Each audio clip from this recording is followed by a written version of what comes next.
Good morning dear students. Hindi की class में आप सबका स्वागत है। तो आइए बच्चों, सबसे पहले हम प्रभु को नमन करें और अपने विद्यालय के प्रार्थना गीत के द्वारा उनका धन्यवाद करें। सुबह सवेरे लेकर तेरा नाम प्रभु, करते हैं हम शुरू आज का काम प्रभु। सुबह सवेरे लेकर तेरा नाम प्रभु, करते हैं हम शुरू आज का काम प्रभु।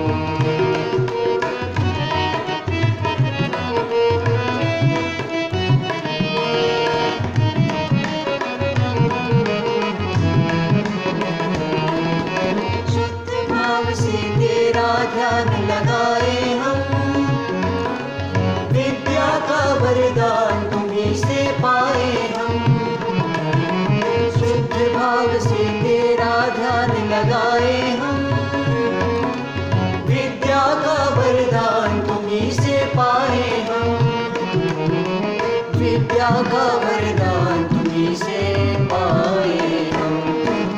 तुम्हीं से है आगाज तुम्हीं अंजाम प्रभु, करते हैं हम शुरू आज का काम प्रभु। सुबह सवेरे लेकर तेरा नाम प्रभु, करते हैं हम शुरू आज का काम प्रभु। करते हैं हम शुरू आज का काम प्रभु।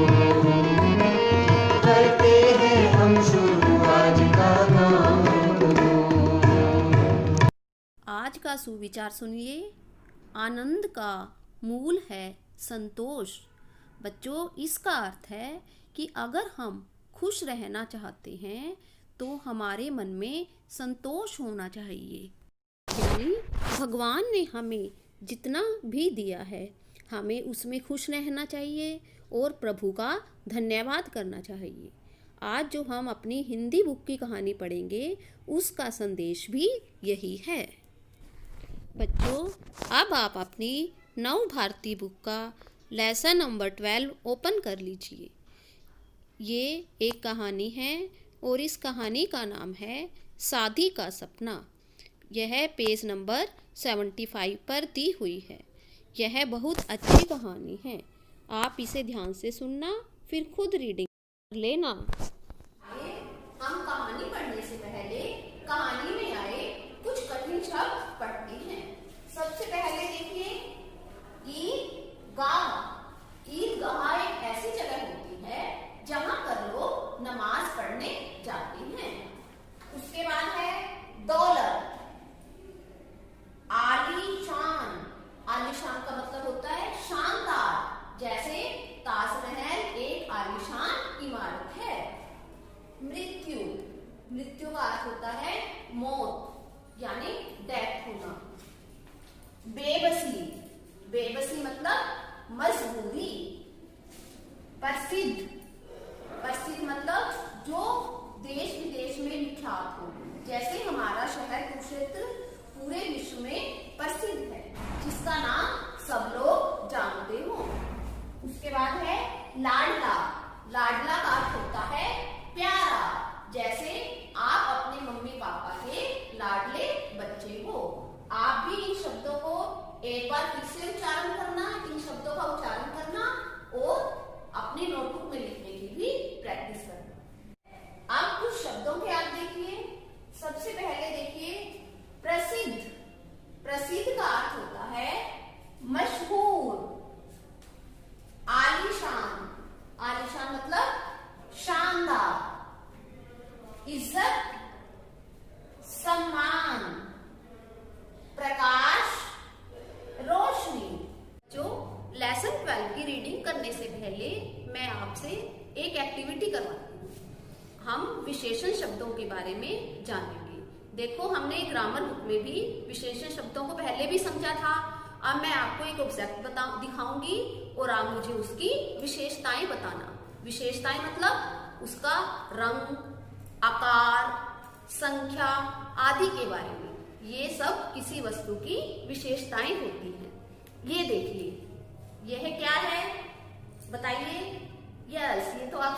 ही हैं, यह एक मोबाइल है। इसका रंग बताओ कैसा है? रंग काला, इसका रंग काला। और इसका गुण बताओ? उपयोगी। देखो ये हमारे लिए बहुत उपयोगी है। देखिए हम आप स्कूल में जो वीडियो बनाते हैं मोबाइल से बनाते हैं, और आप भी जो घर पर अपने सब्जेक्ट्स की वीडियो देखते हो अपने मोबाइल पर ही देखते हो, इसीलिए यह हमारे लिए बहुत उपयोगी है। इसका आकार बताओ कैसा है? आकार मतलब शेप। कैसी शेप है इसकी? आयताकार। आयताकार का मतलब है रेक्टेंगुलर। जैसे ये देखिए, ये आपकी बुक, हमारी बुक का भी आकार कैसा है? आयताकार, ठीक है ना। तो ये कैसा हुआ? आयताकार। इस तरह इसकी संख्या बताओ, कितने मोबाइल हैं? एक। और ये कैसा है? इसके जैसे कीमत कैसी होती है? तो सस्ता या फिर महंगा। तो इस तरह जो हमने मोबाइल की विशेषताएं बताई, जैसे एक, काला, आयताकार, उपयोगी, सस्ता या फिर महंगा, ये सारी मोबाइल की विशेषताएं थी। और ये सब क्या है? विशेषण।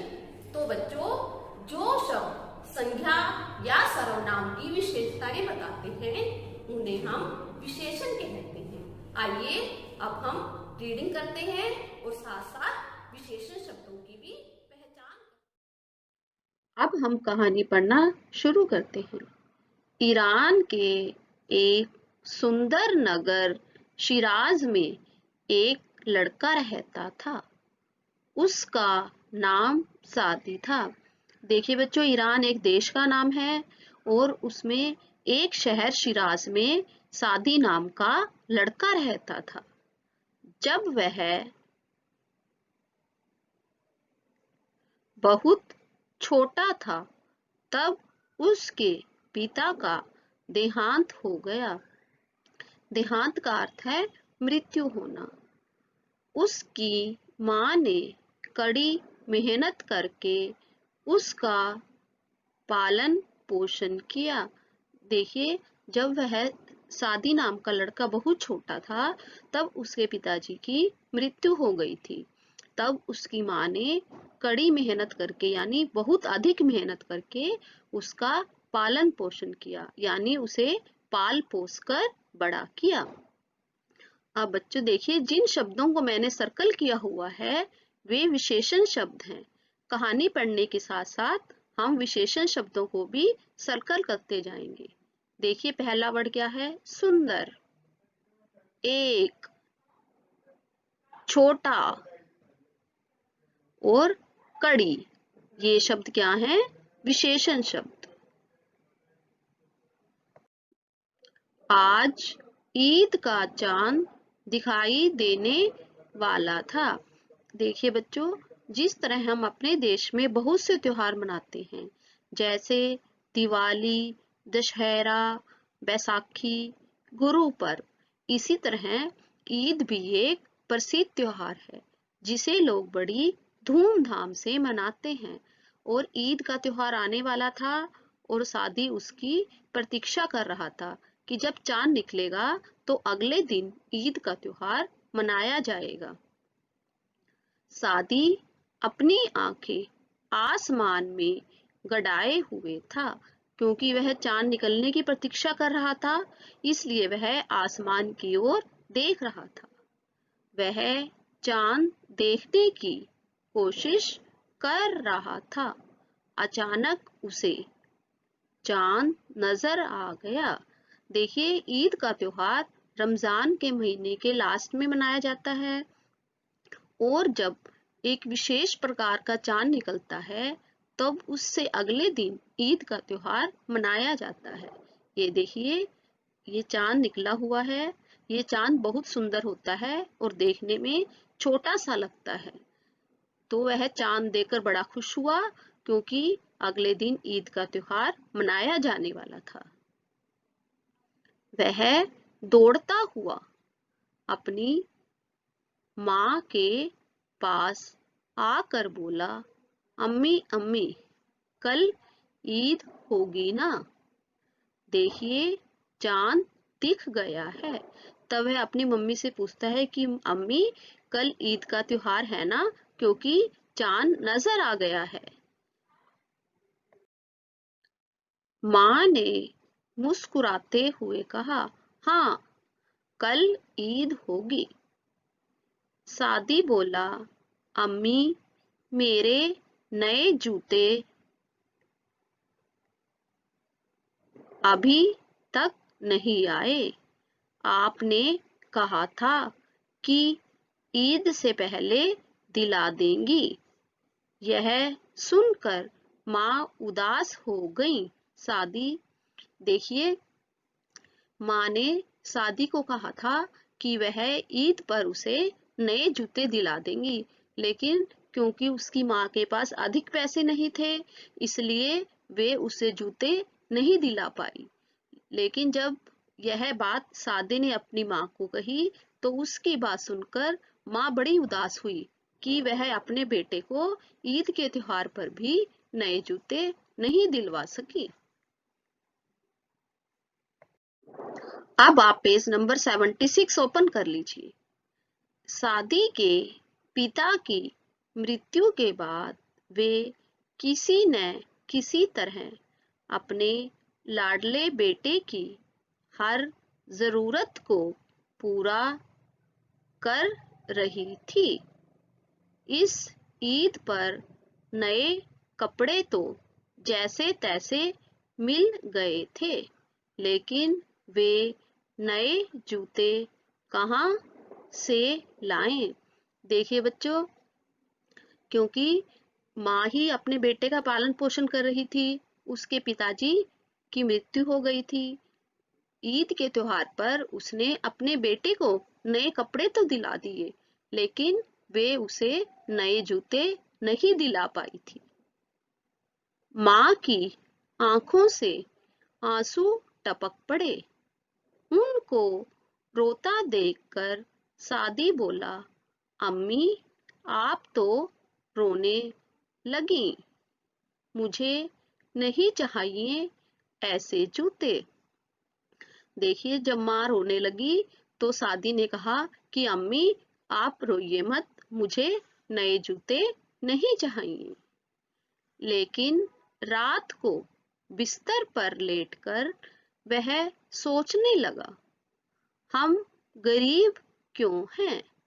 कल ईदगाह पर मेरे दोस्त मेरा मजाक उड़ाएंगे। ऐसा सोचते सोचते उसकी आंख लग गई, यानी उसे नींद आ गई। देखिए, जब वह रात को सोने के लिए बिस्तर पे लेटा था, तब वह उन्हीं के अपने जूतों के बारे में ही सोचता रहा कि हम गरीब हैं। ईदगाह मतलब जहां पर लोग नमाज पढ़ने जाते हैं। तो उसने कहा कि जब हम नमाज पढ़ने जाएंगे तो मेरे दोस्त मेरा मजाक उड़ाएंगे कि मैंने पुराने जूते पहने हुए हैं। तो वह ये सब बातें सोचता रहा और सोचते सोचते उसकी आंख लग गई, यानी उसे नींद आ गई। आंख लगना एक मुहावरा है जिसका अर्थ है नींद आना। अब देखिए, इन लाइनों में कौन कौन से विशेषण शब्द हैं? देखिए, लाडले, नए। देखिए, नए शब्द 2 बार है, तो हम इसे 2 बार ही सर्कल करेंगे।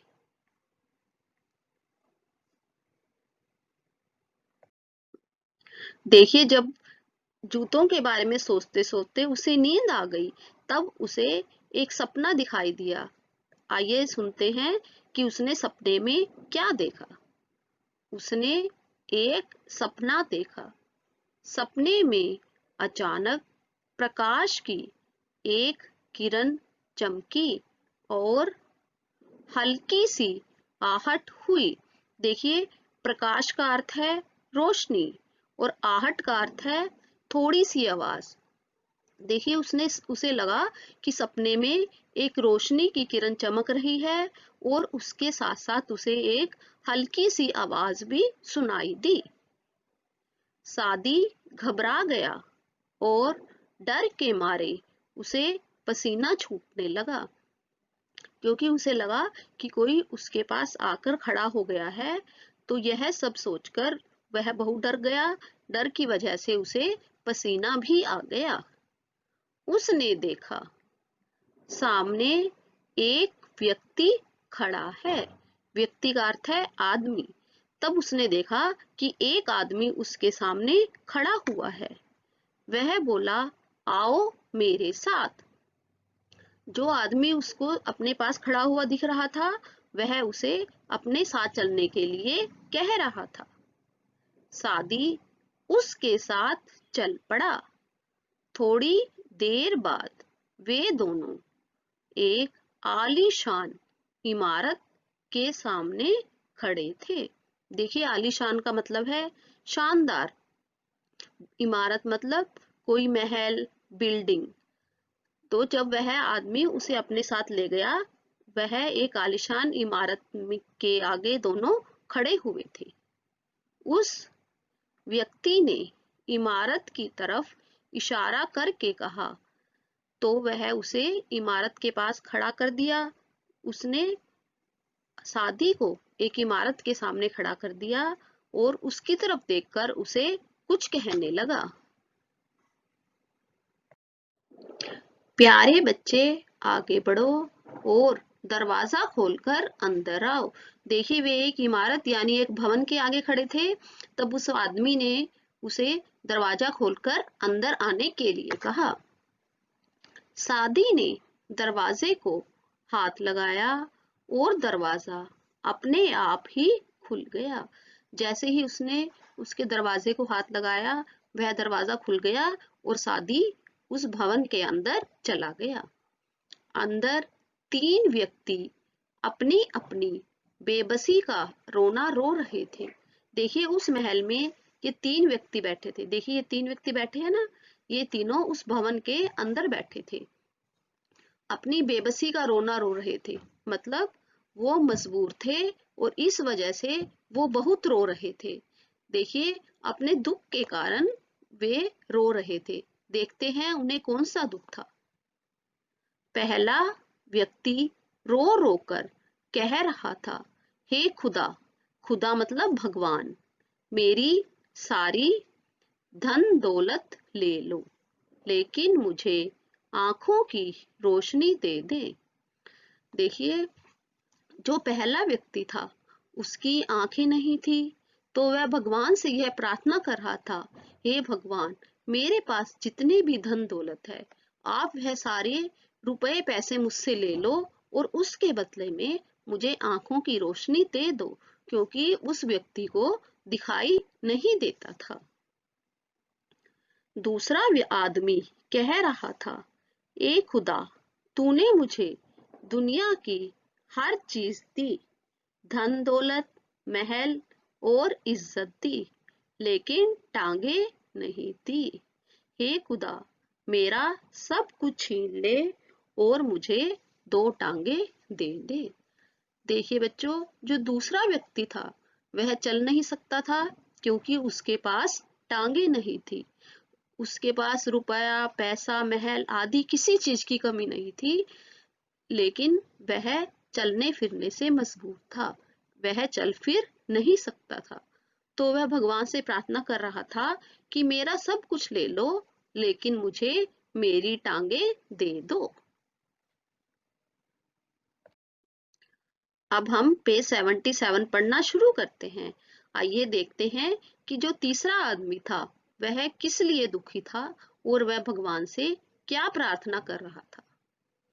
तीसरा आदमी भी बहुत दर्द भरी आवाज में कह रहा था, ए खुदा, मुझे तू सुनने की ताकत दे दे और मुझसे दुनिया की हर चीज छीन ले।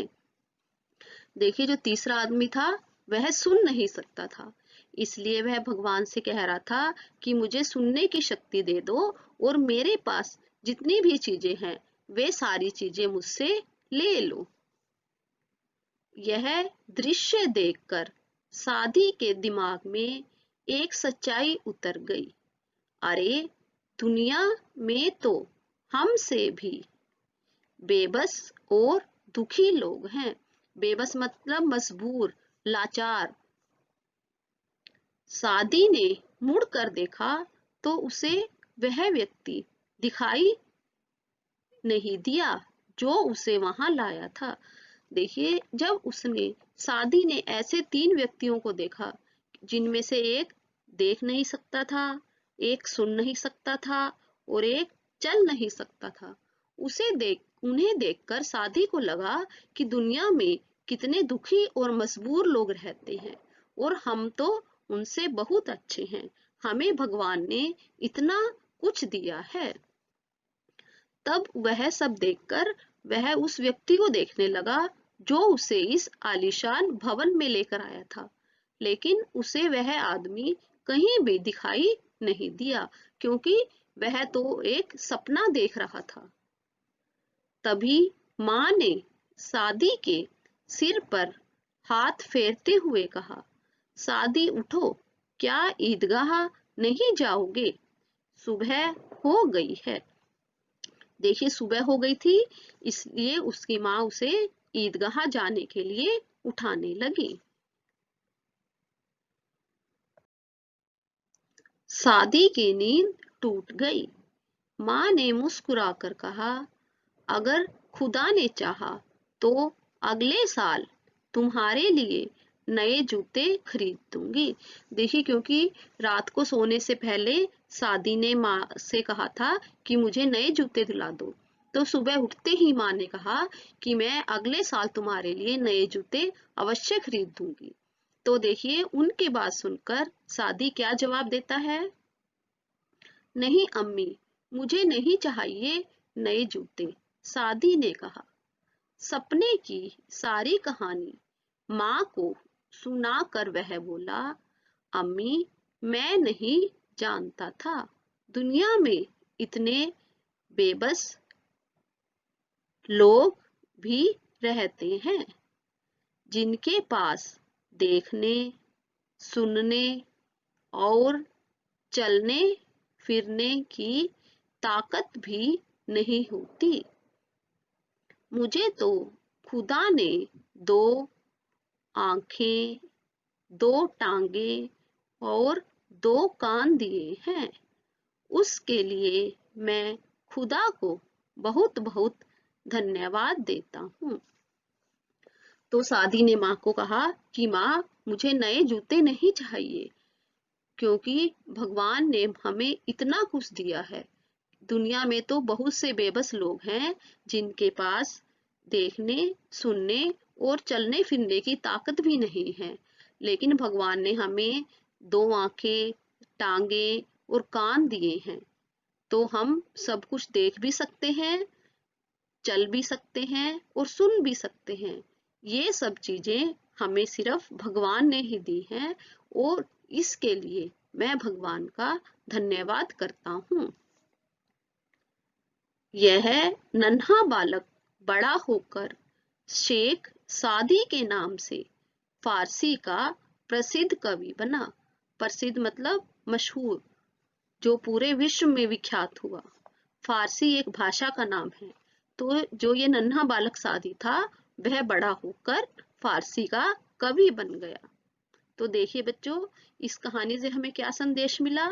संतोष में ही असली सुख है। संतोष का अर्थ है संतुष्टि होना, मतलब भगवान ने हमें बहुत कुछ दिया है और अगर हम अपना जीवन संतुष्टि से बिताएंगे तभी हम सुखी रह सकते हैं। इसलिए बच्चों, हमें हमेशा खुश रहना चाहिए और भगवान का धन्यवाद करना चाहिए। आज का सुलेख देखिए, संतोष में ही असली सुख है। देखिए, जो हमने आज स्टोरी पढ़ी है उसकी शिक्षा भी यही है और यही हमारा आज का सुलेख है। आप इस लाइन को 5 बार अपने नोटबुक में लिख लीजिए।